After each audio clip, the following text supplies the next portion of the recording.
কোন বাপের বেটা নাই, এমন কোন মায়ের সন্তান পৃথিবীতে জন্ম নেয় নাই। বাংলাদেশে সাবকন্টিনেন্টে এই পাক ভারত উপমহাদেশে এমন একজন আলেম বের হয় নাই ইবনু হাজার আসকালানির সাথে মোকাবেলা করতে পারে।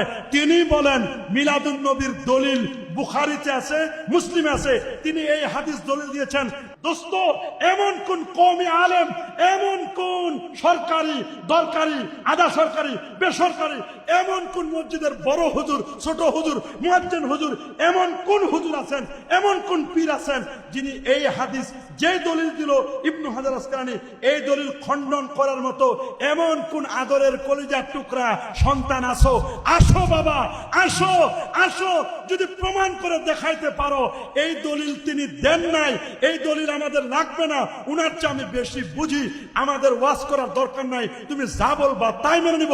আর এটা যদি সত্য হয় তাহলে মেনে নিবা কিনা?